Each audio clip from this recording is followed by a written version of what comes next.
Vamos à nossa terceira pregação nesta pequenina série de 4,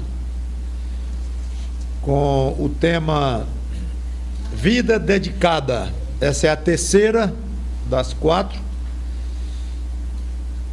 Já falamos. Deixa eu começar com Levíticos 11:44, que é o versículo que dá base para esta palestra.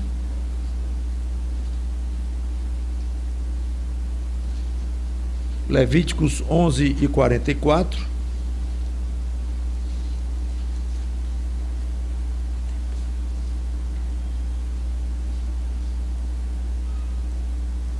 Eu sou o Senhor vosso Deus, portanto vós vos consagrareis e sereis santos, porque eu sou santo. Explicando a palavra consagrar no sentido de dedicar, no caso, obviamente, a Deus. Na primeira palestra ou pregação falamos de dedicar os bens materiais, dinheiro, a Deus. Na segunda falamos de dedicar os nossos serviços a Deus. E hoje vamos falar em dedicar o nosso tempo a Deus. E na última, o coração ou o pensamento a Deus. Quando falamos em dedicação de serviço, é claro que estava incluída a ideia de tempo, porque qualquer serviço demanda tempo, obviamente. Mas além do serviço direto, existem outras atividades, vamos chamar cristãs, em que se emprega o tempo, também a oração, o estudo bíblico, o preparo de uma aula, uma leitura, uma ida aos cultos, encontros. Tempo está envolvido nisso aí, não obrigatoriamente a ideia de serviço. Então a ideia de tempo é mais geral mesmo do que a de serviço. O tempo, todos nós sabemos que passa muito rápido, mas é bom sempre lembrar que, além do nosso conhecimento prático desta verdade, a Bíblia várias vezes toca neste ponto e insiste nesse ponto. Recordando, acho que todos conhecemos essas passagens, Salmo capítulo 89, versículo 47. Salmo 89, versículo 47. O salmista aqui, chamado Etan, ele está orando a Deus e falando que Deus está com ira, até quando vai arder tua ira, no 46, aí agora no 47 ele diz: lembra-te de como é breve a minha existência. Ele próprio está lembrando que ele vai passar muito rápido, e ele alega então, no meio da sua oração, este fato. Tiago capítulo 4, versículo 14, diz, Tiago 4:14, vós não sabeis o que sucederá amanhã. Que é a vossa vida? Sois apenas como neblina, que aparece, ele explica, né? Neblina como? Que aparece por instante e logo se dissipa. É assim que a Bíblia vê a nossa vida. Há uma passagem curiosa em Efésios capítulo 5, versículo 16, em que se usa um termo não muito comum no nosso linguajar diário, que talvez dificulte um pouco entendermos o significado do que Paulo quer dizer aqui. Olha aí, Efésios 5:16. Vamos para o 15 antes. Portanto, vede prudentemente como andais, não como nécios, e sim como sábios, remindo o tempo, porque os dias são maus. Por esta razão, e continua. Eu tenho medo de que, se eu fosse perguntar aqui a vocês uma explicação, pedir explicação do que significa exatamente remir o tempo, as respostas não iriam ser muito adequadas. Por quê? Porque a própria noção de remir já não é muito comum na nossa cabeça. Não temos essa palavra no dia a dia. Conhecemos a expressão clássica, bíblica, falando do sacrifício de Cristo, em remissão dos nossos pecados. Mas remissão como? Aí já pode é perdão dos nossos pecados. Não é bem perdão, é a ideia de livramento, de resgate.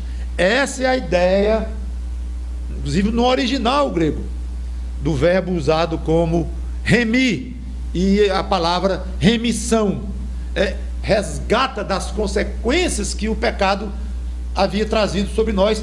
A morte de Cristo nos resgata, nos livra desta condição.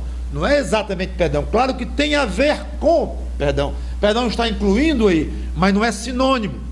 Tanto que não teria o menor sentido Paulo dizer, e sim como sábios, perdoando o tempo, porque eu digo, não. Então, o que é esse tal de remindo o tempo? Pense em livrar, resgatar. Aí já começa a ficar mais claro.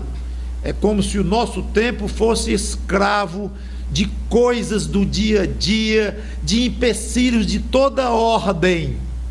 E nós temos que ter sabedoria suficiente para olhar e dizer assim: eu vou resgatar, eu vou livrar grande parte do meu tempo para coisas úteis, para coisas que realmente vão servir diante de Deus nesta curtíssima existência que eu tenho aqui.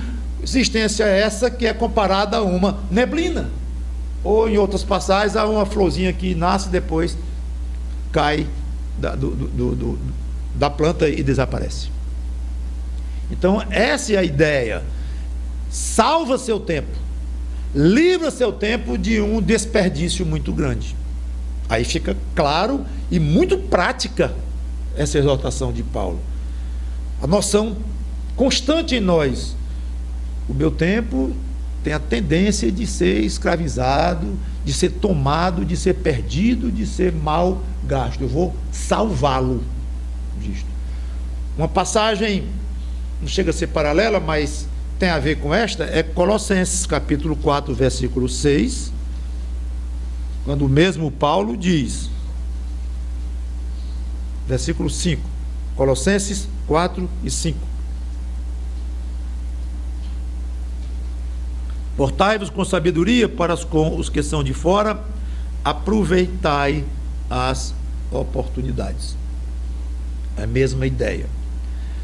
E a nossa vida moderna, obviamente, ainda diminui mais o tempo útil que nós temos disponível, com todas as atribuições que temos, tempos de deslocamento, engarrafamentos e todas as consequências da nossa vida atualmente. Quando um crente diz que ele dedica pouco tempo às suas atividades de cunho mais espiritual, por falta de tempo, não deixa de ser verdade, porque o tempo dele é muito tomado mesmo. Sabemos disso, um tempo escravizado. Só que muitos abusam desta verdade e passam a dizer quase que mecanicamente: eu não tenho tempo. E é cômodo agir assim. Aliás, ao contrário do que Paulo sugeriu: acorde e liberte, resgate o seu tempo. É o contrário. Não, eu não tenho tempo. Eu não tenho tempo. E a pessoa se acostuma e se convence mesmo da noção de que não tem tempo de ouvir uma pregação extra durante a semana, de abrir uma Bíblia e ler, e orar por outras coisas que não tinha nem pensado antes em orar. E eu quero falar de esse tipo de atividade mais diretamente espiritual, como eu aqui dedicando o meu tempo. Há um aspecto bem geral de dedicar o tempo a Deus, um tempo até de lazer. Vou tocar já nesse ponto. Você pode estar se balançando numa rede e dizendo: eu estou aqui gostosamente, conscientemente, curtindo este momento de descanso, de lazer, e dedicando esse tempo a Ti, meu Deus. Tranquilo, tomando um banho de mar. E este tempo, deste banho de mar gostoso aqui, é dedicado a Ti, Senhor. Tranquilo. Então, quando eu falo em tempo dedicado a Deus, não quer dizer só orando, e detalhe, estou orando de joelho. Esse aqui é o tempo mesmo fino, porque é de joelho. Não, eu não vejo muita diferença em orar de joelho, deitado, em pé, sentado. Quem tem que estar de joelho é o coração, antes de qualquer coisa. Mas não é obrigado a só estar orando ou falando o evangelho para poder estar dizendo que é um tempo dedicado a Deus. Porém, o que eu quero dar o foco desta pregação é para essas coisas mais espirituais, sim. Não está valendo o banho de mar, o embalo da rede, por mais saudáveis que sejam, dentro de limites razoáveis. Eu quero dar o tom, de fato, é para atividades de cunho espiritual, porque nós reagimos a encontrar tempo para essas coisas. Por quê? Porque é contra a nossa carne, há uma luta dentro de nós, e esta luta causa isto. Por que que não é tão prazeroso eu, ou de joelho no chão, ou prostrado no chão, ou sentado numa cadeira, não importa, ou na minha cama ali de olho fechado, orando? Porque não é tão agradável isso para mim, tirar um tempo para isso, do que, sei lá, fazer um passeio com amigos? Deveria ser mais agradável. Deveria ser mais agradável você passar 2 horas falando de Cristo para uma pessoa do que estar vendo um filme, mesmo que seja um filme, digamos, saudável, cuidadosamente escolhido. Devia ser mais gostoso para o coração estar visitando alguém que está precisando de ajuda, e você sair muito mais leve, muito mais feliz, muito mais alegre daquela visita de 2 horas com o irmão doente, chorando, e você conseguiu levantá-lo e ajudá-lo, do que você sente no coração depois de ver o tal do filme, ou de comer uma pizza com amigos. Tudo bem fazer essas coisas, repito, mas é que elas têm a tendência de ser mais agradáveis ao nosso coração do que as outras de cunho mais espiritual. Que pena. Que pena. Este é o ponto que eu quero chamar a atenção. Nós nos acostumarmos a tirar tempo para essas coisas. Agora, é interessante que alguns têm bastante tempo para essas coisas mais espirituais e outros não. Por quê? Ah, pastor, porque o senhor devia ter descoberto uma coisa que talvez o senhor não saiba. O dia dele tem 28 horas, o meu tem 17. Ah, bom, aí é covardia mesmo, não dá. Bom, tem 27 horas o dia dele, o meu só tem 17, então o dele tem muito mais tempo para fazer essas coisas. Mas, infelizmente, essa desculpa, você que é mestre em desculpa e eu também, infelizmente, esta desculpa não cola, porque Deus deu um dia absolutamente igual para todos.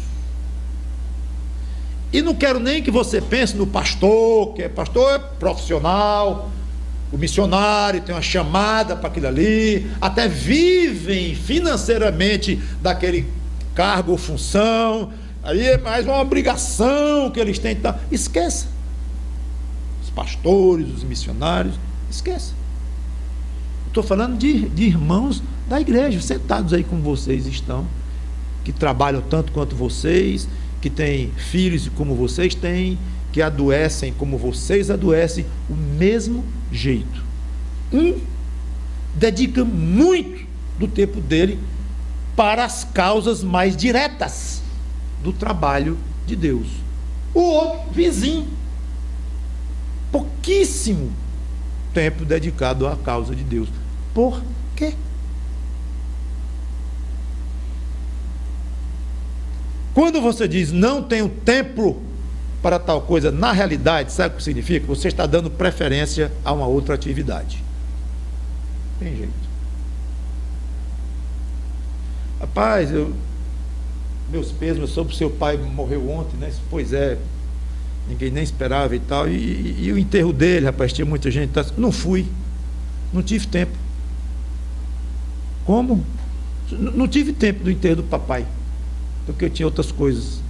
para fazer. Você nunca vai ouvir isto, pelo menos de um filho que se possa chamar de filho, né? E estando no mesmo lugar.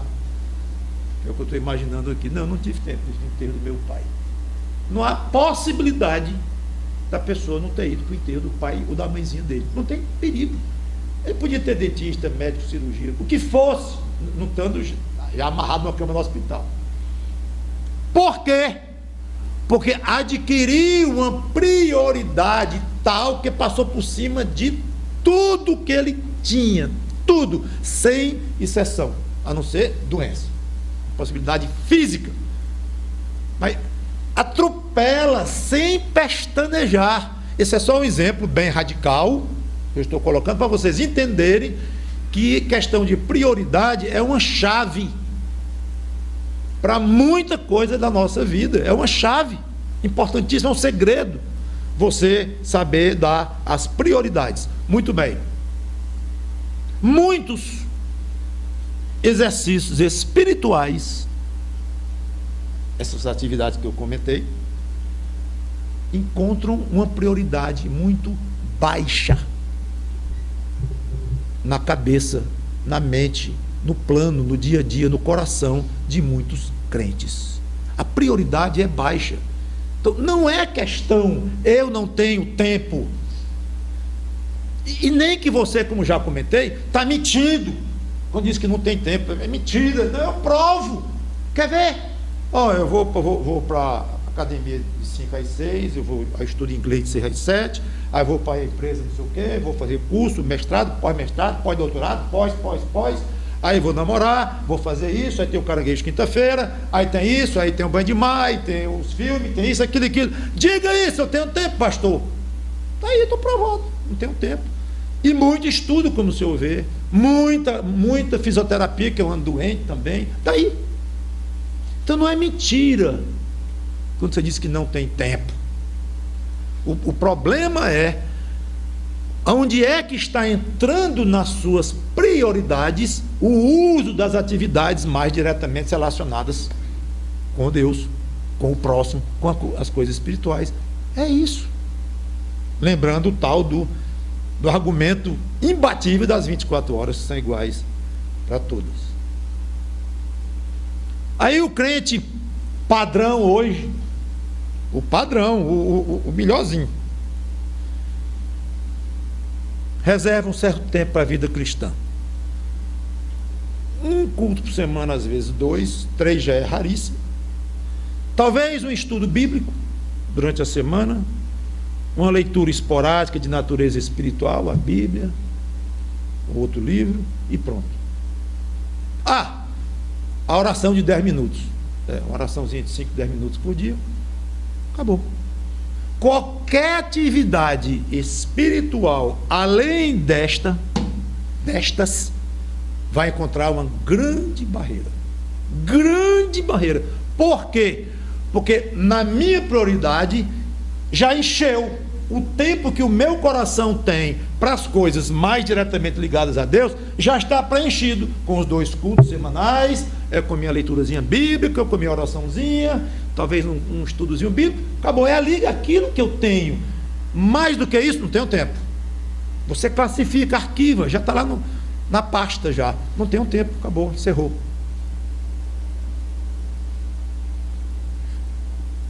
Estou chamando de atividade cristã, é bom entender isso. Essas coisas mais diretamente voltadas para o Espírito. Por que essa barreira? Porque vai ser feita em sacrifício do tempo dedicado a outras coisas. Por isso é que tem essa barreira. Qualquer coisa além desse tempo que já reservei para as coisas de Deus, vamos chamar assim, qualquer coisa aqui vai ter barreira. Por que a barreira? Porque já tenho outras seleções para o uso do meu tempo. Que tipo de coisas você dedica o tempo? É complexo isso, são muitas coisas, mas eu vou querer resumir apenas em 2, ou comentar apenas 2 e encerrar. Primeiro, o trabalho. O tal do tempo dedicado ao trabalho é uma armadilha. Por quê? Por causa do seguinte: porque parece a coisa mais saudável do mundo dizer assim: a raça humana foi amaldiçoada por Deus no pecado e ele condenou o homem a ganhar o pão com suor do rosto. Foi ou não foi? Foi. Então eu tenho que trabalhar, é obrigação até que Deus coloque sobre mim. Não tem jeito, não tem jeito. Primeiro. Segundo, eu sou uma pessoa responsável. Eu casei, meu amigo, eu tenho filhos, eu tenho que cuidar, eu tenho que dar roupa para os meus meninos, eu tenho que pagar colégios bons para as minhas crianças. Então o argumento é fantástico. E a vida é dura demais, e a concorrência é cada vez maior. Eu tenho que cuidar, e eu tenho que trabalhar, porque Deus mandou. Aí lá vem Deus. É bom falar em Deus nessas horas, muito bom usar Deus como parte do seu argumento, porque ó, o tamanho do nome dele. Infelizmente você não usa o nome dele em muitas outras coisas que deveria, mas nessa hora é bom chamar Deus como testemunha. Ele mandou trabalhar e tomar conta dos meus meninos, e é o que eu estou fazendo. Eu trabalho de manhã, de tarde, de noite, de manhã, de tarde, de noite. Aonde tem na Bíblia que deve trabalhar excessivamente? Qual é o limite que você deve ganhar? O salário mínimo? 500 e pouco, 600 reais por mês? Não, é muito pouco. 2 mil? 5? 10? 20? 50? 500 mil na conta? 10 milhões de patrimônio? Qual é o limite? A Bíblia não diz. Então quem vai estabelecer o seu limite são as prioridades que você vai dar para as coisas. E entre elas, as espirituais devem estar em primeiro lugar, incluindo aí, obviamente, tomar conta da família. Nada mais espiritual no mundo que tomar conta da família. Tudo bem, mas não a ponto de invadir outras áreas em que o tempo é muito necessário, como você se acostumar com uma vida de oração mais intensa, de estar com pessoas, investir mais tempo com pessoas sobre coisas espirituais. Eu não abro mão da minha reuniãozinha toda, sei lá, terça, quinta-feira, que tem um grupinho de estudo bíblico, e eu não abro mão, tá? Eu não falto nada, eu não consigo faltar ali. Eu posso faltar outra coisa, mas essa eu não falto porque é bom. Abre lá, estuda, a gente discute, e conversa, e troca ideias, e ora, e o outro diz que está triste por isso, e ora pelo irmão lá, e eu digo que estou alegre por aquilo, e ora pela minha alegria. É bom demais. A gente não sabe mais fazer isso. Domingo de manhã aqui e acolá, domingo à noite. O que mais? Ler a Bíblia. E se alguém se interessar muito no Evangelho, me cutucar muito com vara curta, aí eu falo de Cristo para ele e tal, oro um pouquinho e pronto. Gente, isso é o perfil. Talvez hoje 90% dos crentes, 80%, sei lá, não vou dar estatística, mas a grande maioria é isto. Tem o coração limpo diante de Deus, no sentido de bem intencionado, sério na sua vida familiar, não é um hipócrita, está dizendo que ama Deus e não ama coisa nenhuma, que é um fingido, que é crente, não é. Não. São pessoas sérias, pessoas, irmãos em Cristo, sim, mas com a prioridade invertida e com um nível de dedicação do seu tempo físico muito baixo para as coisas espirituais. Trabalho, cuidado com o exagero no trabalho, independente de quanto você ganha. Não me interessa quanto você ganha, é o exagero que vai entrar em áreas muito delicadas e grande prejuízo para você. E lazer é outra grande parte do nosso tempo. Em si, cada atividade dessa de lazer, de ouvir um som, ouvir uma música, ir para uma praia, um passeio, uma coisa, cada atividade dessa não é errada. Aliás, ao contrário, é até recomendada. É importante você ter seu tempo de lazer. Os médicos mandam, tiram as férias. É importante. Curta mais seus filhos, seus amigos, e você mesmo. Arranja um hobby, vai colecionar borboleta, vai tirar fotografia, vai ler, ou vai fazer alguma coisa que seja agradável a você. curta a sua vida também. Tudo bem. Então não está aqui alguém dizendo que você deve começar às 5 horas da manhã, orar de joelho até às 8, depois de 8 você vai trabalhar e volta meio-dia, depois de meio-dia ainda vai tirar mais uma hora para estudar a Bíblia, depois disso, aquilo, segunda, quarta, quinta, terça, quarta, quinta. Não. Equilíbrio. Só que nesta questão de equilíbrio, inclui uma prioridade alta para as coisas espirituais. Inclui no equilíbrio. Não é desequilíbrio você dizer, quais as suas prioridades? 1, minha família. Ótimo, diante de Deus. 2, eu e Deus cultivar a minha comunhão com o meu Deus e passar isso para a minha família, passar isso para os meus amigos, passar isso para os inimigos, passar isso para todo mundo. Minha comunhão pessoal com Deus é a segunda, que eu imagino que um crente deveria dizer. Trabalhar para cuidar da minha família, sim. E aí eu vou ter minha comunhão com Deus. E essa comunhão com Deus vai ser, a consequência natural dela vai ser ter prazer em ter comunhão com os irmãos. Não é para ir para o culto, porque o pastor diz que tem que ir, reclama e tal. Não. É por gosto. Ninguém manda você fazer uma coisa que você gosta. Minha mãe comeu um chocolate. Não tem a menor necessidade. Menor, já estou querendo. Passa para cá. Pena que não posso, muito por causa do peso. Mas ninguém precisa você mandar. Você é louco por uma serra. O frio da serra e tal. Ninguém tem que estar mandando você ir para a serra. Você está contando o dia para chegar os feriados e tal. Passa o dia para a serra porque você gosta. Então é assim que deveria ser. Não é? Vamos atrás de ser. Tem jeito para ser. Não é ficar só lamentando. Bom, olha o equilíbrio. Lembrando que os primeiros crentes em Jerusalém dedicaram muito tempo às coisas espirituais.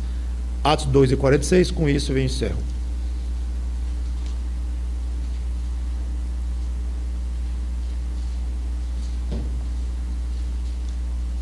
Atos 2:46. Passagem bem conhecida, infelizmente não tão imitada. Diariamente perseveravam unânimes no templo, partiam pão de casa em casa e tomavam as suas refeições com alegria e singeleza de coração, 47, louvando a Deus e contando com a simpatia de todo o povo.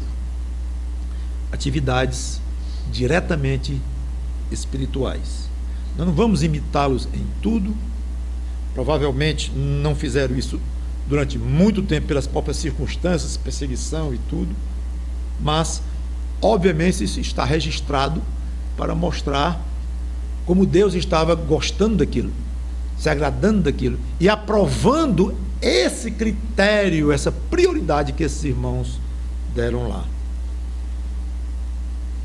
Então, é muito digno de imitar o costume que eles tinham lá. Então vamos dedicar mais porções do nosso tempo a Deus, de uma maneira mais sábia, mais cuidadosa, mais consciente, mais responsável, como cristãos que somos. E só vai trazer alegria, prazer, gozo à nossa alma, dedicar mais tempo para as coisas de Deus. Incomparável com a alegria que traz as coisas do dia a dia, mesmo coisas saudáveis. Mas quando se coloca Deus bem pertinho e em alta prioridade, nada se compara. É só checar para comprovar. Vamos orar. Obrigado, Senhor Deus, pela Tua palavra, pelos Teus conceitos baseados nas Escrituras, para dedicarmos toda a nossa vida, nossos bens, nossos serviços, e hoje enfatizamos o nosso tempo a Ti, resgatando, livrando o nosso tempo e tornando-o altamente útil. Útil aqui significando agradável ao Teu coração e amoroso e prestativo aos nossos semelhantes, iniciando com a nossa casa, nossa família, amigos, conhecidos, mas se estendendo para até desconhecidos e até mesmo desafetos que porventura tenhamos, que todos sejam beneficiados com a nossa dedicação do tempo. É em nome de Cristo que nós te pedimos e agradecemos. Amém.